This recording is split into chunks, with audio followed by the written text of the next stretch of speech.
Hi అండి, welcome to మన ఇంటి సాంప్రదాయాలు ఛానల్. ఈ ఛానల్లో మన ఫస్ట్ వీడియో బీరకాయ రొయ్యల కూర. ఈ రొయ్యల కూర అన్నది ఎలా చేసుకోవాలో మనం చూద్దాం.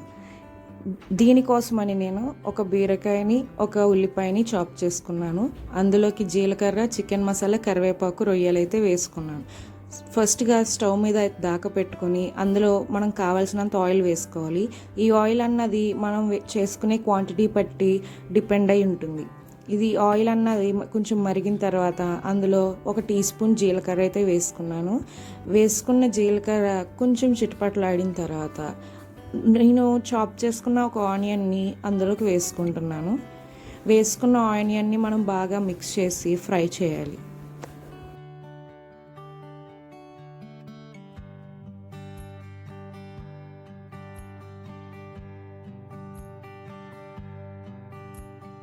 ఉల్లిపాయలు వేసుకున్న తర్వాత అందులో మనం చాప్ చేసుకున్న కరివేపాకులు అయితే వేసుకున్నాం. అందులోకి నేను ఒక టీ స్పూన్ సాల్ట్ అయితే వేసుకున్నాను. నేను ఇక్కడ వేసుకున్నది రాక్ సాల్ట్ అండి. మీరు కావాల్సితే ఫైన్గా ఉండే కామన్ సాల్ట్ కూడా వేసుకోవచ్చు. తర్వాత నేను ఒక టీ స్పూన్ పసుపు అయితే వేసుకున్నాను. వేసుకున్న ఉప్పుని పసుపుని బాగా మిక్స్ చేసిన తర్వాత అందులోకి మనం రొయ్యలు అయితే వేసుకోవాలి. నేను కొన్ని రొయ్యలు అయితే తీసుకున్నాను. వేసుకున్న తర్వాత అన్నిటిని రొయ్యలు పీసులు కాకుండా జాగ్రత్తగా తిప్పుకోవాలి.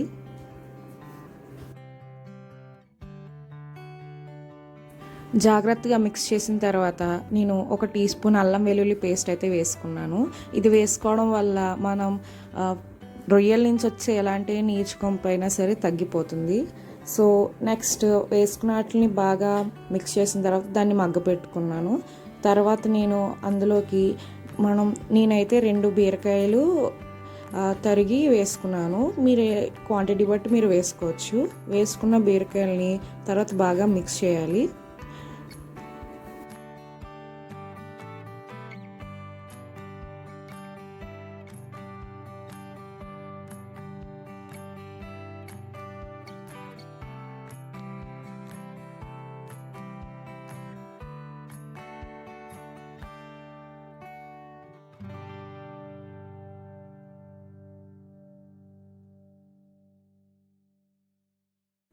బీరకాయలు వేసుకుని ఒకసారి మిక్స్ చేసిన తర్వాత మనం మూత అయితే పెట్టేసుకుని దాన్ని మగ్గనివ్వాలి. దాన్ని ఒక 15 మినిట్స్ వరకు మగ్గనివ్వచ్చు. మనం మగ్గిన తర్వాత తీసి చూస్తే బీరకాయలో ఉన్న వాటర్ అంతా దిగిలా మరుగుతూ ఉంటుంది.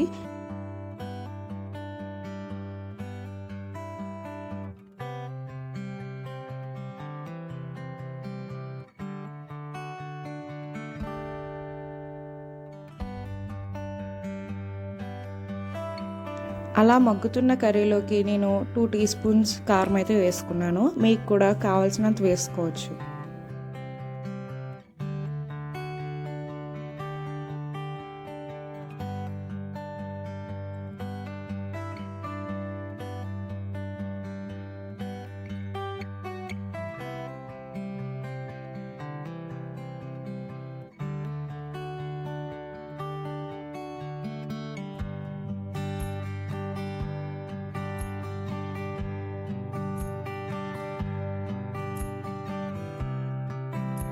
కారం వేసుకున్న తర్వాత బాగా ఇంకొకసారి మిక్స్ చేసుకుని దాని మీద మనం మూత పెట్టేసి ఇంకొక 15 మినిట్స్ మగ్గనివ్వాలి.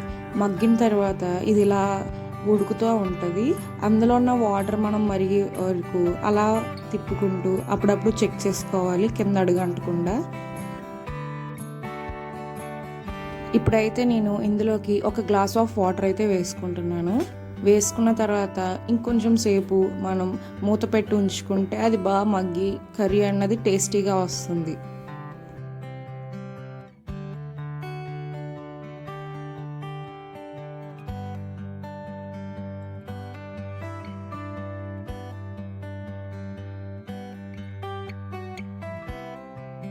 కర్రీ ఇలా మగ్గుతున్నప్పుడు మనం తీసుకున్న చికెన్ మసాలా అయితే వేసుకోవచ్చు. నేను ఒక టేబుల్ స్పూన్ కొలతలు అయితే వేసుకున్నాను.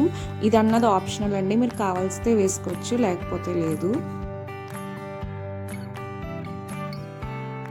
కర్రీ ఇలా మగ్గుతూ ఉండేసరికి లాస్ట్కి ఇలాగ దగ్గరికి వస్తుందండి కర్రీ. మీరు అప్పుడు టేస్ట్ అది చెక్ చేసుకుని సాల్ట్ ఏమైనా పడుతుందేమో చూసుకుని మీరు స్టవ్ అయితే ఆఫ్ చేసేసుకుని బౌల్లోకి తీసుకోవచ్చు. సో బౌల్లోకి తీసుకున్న తర్వాత టేస్టీ బీరకాయ రొయ్యల కర్రీ అయితే సిద్ధమైపోయింది. ఇది మనం రైస్లోకైనా వేసుకోవచ్చు, చపాతీలోకైనా వేసుకోవచ్చు. టేస్ట్ అయితే చాలా బాగుంది. మీరు కూడా ట్రై చేసి ఎలా ఉందో కామెంట్ సెక్షన్లో అయితే చెప్పడం మర్చిపోకండి. మీకు ఈ వీడియో నచ్చినట్టయితే లైక్ చేయండి, షేర్ చేయండి అండ్ సబ్స్క్రైబ్ చేయండి.